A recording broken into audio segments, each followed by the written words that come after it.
శ్రీమాత్రే నమః.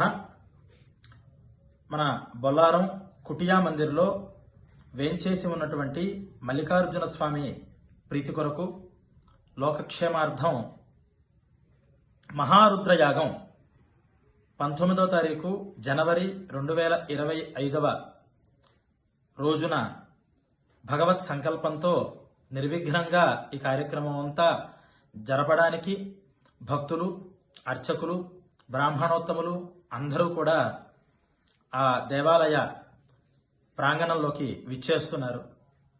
ఇది ఎంతో అపురూపంగా జరిగేటటువంటి క్రతువు. శివుడు అభిషేక ప్రియుడు. అభిషేకం చేయడం వల్ల సమస్త గ్రహదోషాల్ని పోగొట్టి, కష్టాల్ని పోగొట్టి ఐశ్వర్యాన్ని ఇస్తాడు. అందువల్లే చెంబుడు నీళ్లు పోస్తే ఉప్పొంగిపోయేటటువంటి భోళాశంకరుడుగా ఆ పరమశివుణ్ణి మనం అందరం కొలుస్తూ ఉంటాం. అటువంటి మహాకుంభమేళ జరిగేటటువంటి ఈ రోజులలో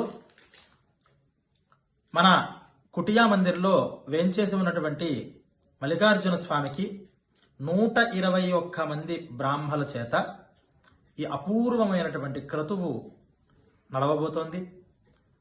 మన దేవాలయ అర్చకులు శశిధర్ పంతులు గారు ఆ భగవత్ ప్రేరణ చేత ఈ సంకల్పాన్ని వారు కార్యరూపాన్ని దాల్చారు. శ్రీ విద్యా స్పిరిచువల్ సొసైటీ అనేటటువంటి ఒక సంస్థ యొక్క ఆధ్వర్యంలో ఈ కార్యక్రమం అంతా కూడా నడుస్తోంది. అలా 121 మంది బ్రాహ్మలు ఒక్కసారి ఆ దేవాలయ ప్రాంగణంలో కూర్చుని వాళ్ళంతా ఏకకంఠంతో ఆ శ్రీరుద్రాన్ని చెప్తే ఇది ఒక్కసారి చూడాల్సిందే.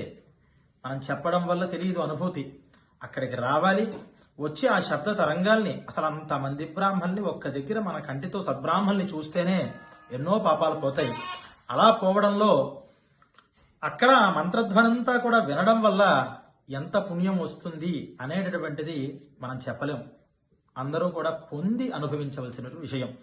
అందువల్ల 19వ తారీఖు ఈ నెల జనవరి 50 మంది భక్తులు కూడా స్వామివారి దర్శనార్థమై ఈ క్రతువుని చూడడం కోసం రావాల్సిందిగా కోరుతున్నాం.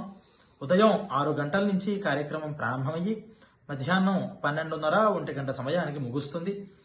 121 మంది బ్రాహ్మలందరూ కూడా ఏకకంఠంతో రుద్ర పారాయణ చేస్తూ ఉంటే 121 కలశలకి ఈ మంత్రమంతా కూడా అభిమంత్రణ చేస్తే మంత్రం చేత పవిత్రమైనటువంటి ఆ జలమంతా కూడా ఈశ్వరుడి మీదకి ఈ ఎవరెవరైతే భక్తులు దీంట్లో పాల్గొంటున్నారో అలా ఒక్కొక్క కలశని ఆ భక్తులు తీసుకుని స్వామివారి మీదకి ప్రత్యక్షంగా పోసేటటువంటి అవకాశాన్ని కూడా దేవాలయ యాజమాన్యం కల్పించింది.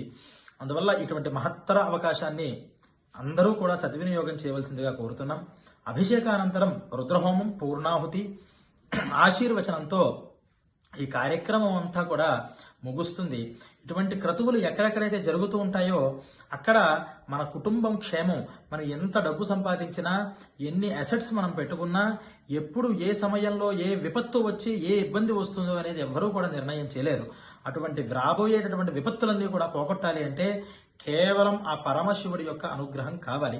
అందువల్ల రావాల్సినటువంటి ధనం రావాలన్నా, వచ్చిన ధనం సంక్షేమంగా ఉండాలన్నా ఈ యోగక్షేమాలు రెండింటినీ కూడా ఇచ్చేటటువంటిది ఆ పరమశివుడు కాబట్టి ఆయన్ని అందరం కూడా శరణు వేడుదాం.